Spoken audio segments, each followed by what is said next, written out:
Hello all. You can see I'm working on a whiteboard using bird sienna to draw out our model, Craig. Getting the shape between his eyes, that's called the keystone. If I get that right, that's really going to help with a likeness. So right now I'm just kind of scrubbing in or drawing in the shadow side, kind of a silhouette. There I go with the neck. Now I'm doing the head. I'm doing some planes on the side of the head and side of the face.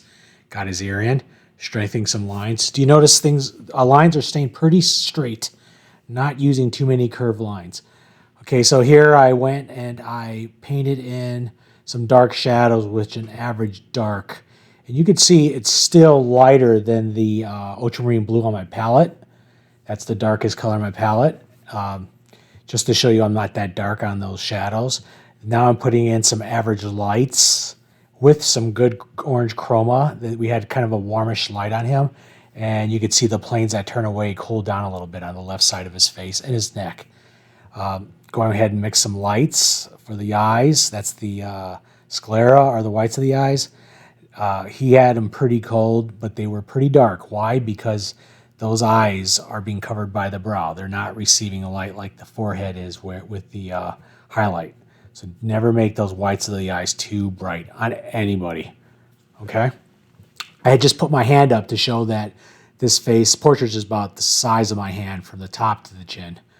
So I'm still going into his face, working some highlights. Now, one thing I notice about painting African American people or dark skinned people, the highlights. The highlights, sometimes you're told wait for the highlights for the end, but with African American people, because they've got such importance and they take up more space than just a dab because of the contrast, you got to get those in a little bit earlier sometimes. You can see I'm softening the edge of that highlight on the forehead there. Now I'm getting that side plane. I do see it as darker, right? And it's dark on both sides. It's just the way his skin is, the way it looks. But as you can see in the photo, it does appear that way. So the side of his temple that's on the light side is lit up. It's just the way his skin is. No matter what the light, there's going to be some darkness there. That's how his skin is. It just has discoloring to it. There I'm going on the lower lid, and now that cheekbone on the left side of the painting gets lighter, softening the edge, just using my brush to soften it between the two values. I know I'll go back over it.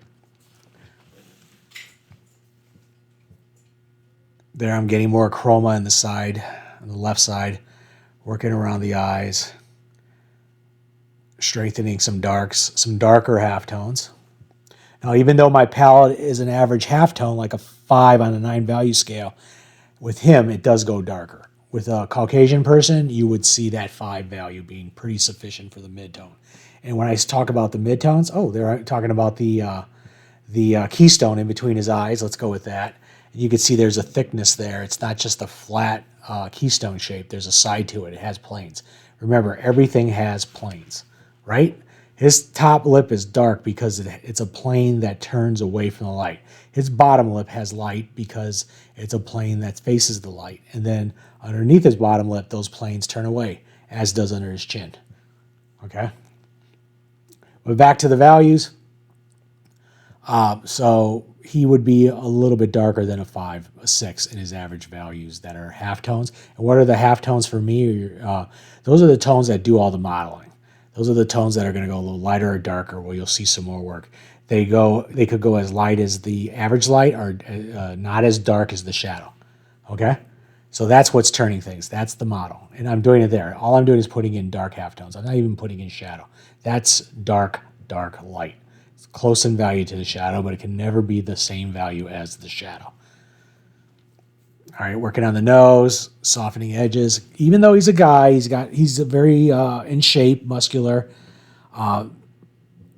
He stays very fit, but he's not hard edged. He's soft edge.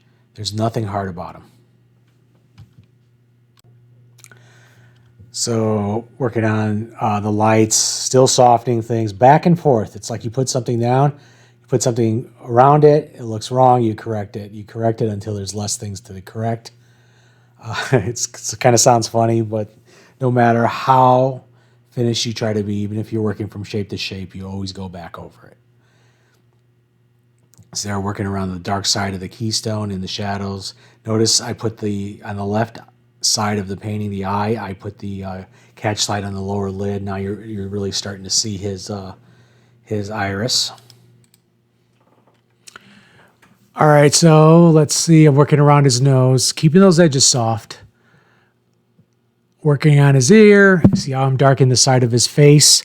Watch me darken those planes around his head, and they really start to finish off the painting. And you can see by looking at the reference that I'm getting pretty close with the chroma that's in the photo and the values, right? Always adjusting everything. This is a painting, this type of painting, you work around it, okay? I'll show some other examples of shape to shape, but this one you're jumping around to different areas and comparing their values, their shapes, which is drawing their edges, and then even the colors, the temperature of the colors and the chroma. Just put in the dark of the ear, the two darks, right? Softening that nostril, the wing area on the left side of the face, even the chin. That jawline, soft, always soft. Keep it very soft. All right, having so much fun here right now. Getting in some of those little lights that are around the eye. On him, we might see it stronger, but also on a very pale person, you'll see those values lighter, but they won't be as intense as they are on him because of the contrast of the dark and the darkness of his skin. But everyone has that. There, I put a little highlight on the lower lid on the left side of the painting, and that little part that's right of his his right eye, that's the plane there that just receives more light. And the light that I put around the lips, that's called new skin. It does have some other names. I'm sure there's a Latin name for it that the medical world uses, and I have heard it. But we call it new skin, and it just gives it that life to the painting. There I go, putting in some darks. I'm enjoying this, getting darker with my shadows. Now I'm building up those lights that are on the neck. You notice his neck is the same value as his halftones on his face with a highlight, but they're much, much cooler. That's what I'm enjoying painting. There I'm getting some darks on the back of the head because that's going away from the light, those planes. There now I soften the edge because it's not a direct light on there. It's more of a mottled light. There we're getting his eyes in, getting some more structure, his muscular structure around his mouth, working the forehead. Look how much darker I went. And look at the chroma on those edges of the dark that I put on his forehead. Just working around the painting. Got that cheat, went a little lighter. A lot of what you see me doing on this painting is lights against darks. Lights against darks. By the way, you just saw me clean my palette. Always doing that. Some of those thin brush strokes that I put on his neck, those are the folds of his neck. Still working on the highlight of his forehead and throughout his face. You notice it's not just one big blob. There's many values even in the forehead, right? But all those values on his highlight and his forehead are still lighter than that mid-tone palette. Do you notice that? So working it, just having fun, getting a little glare on the top of his head because of the way my brush strokes are going. They're more horizontal, so they're picking up the light from above. But you can see the structures coming through. He's looking strong. He's looking finished. This is so much fun.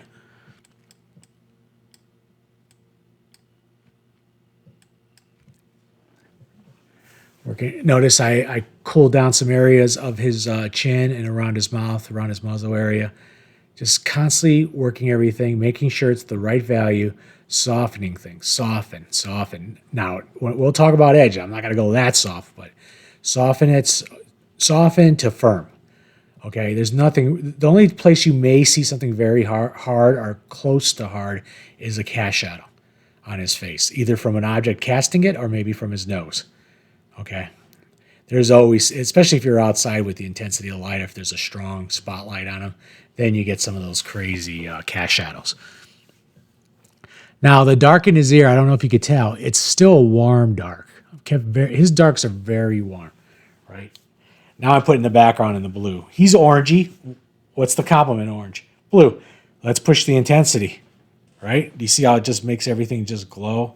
Makes it zing. It's really fun. You can see I'm holding my brush farther back. Never really hold my brush that close. Keeping my hand back. So overall, my values on this face, it's no more than 5. There's a highlight, average light, halftone, shadow, reflected light. And you know what? If you want to throw another in for a dark halftone, that's pretty good. But it pretty much stays around there. There I am using a paper towel just to get the form and just doing some fun little flourishes with the paint, a la Ramel de la Torre. You know, it's just one of those things that makes the painting look a little bit more finished and stylized, right? There I am balancing the lights and the darks throughout the painting. It's not just his face I'm thinking about or his head that I'm thinking about the lights and darks. Now I'm thinking about how I can integrate the background to the figure, right? I'm softening some edges on the contour, darkening some things, pushing some blue into the figure so it looks like he's sitting on that background. I'm making that background a part of him. Could I have made I went pretty cold with his highlights. And there, I took some of that blue and put it in some of the highlights just so it works with that background because that background is also bouncing around into his features. I mean, it's just everything's just bouncing around, but more into the darks. But it's just one of those artist things that just helps harmonize the painting and helps the figure relate to the background. Look at that. So much fun. Just keeping things soft. Thanks, everyone. You guys are awesome. God, I'm having fun.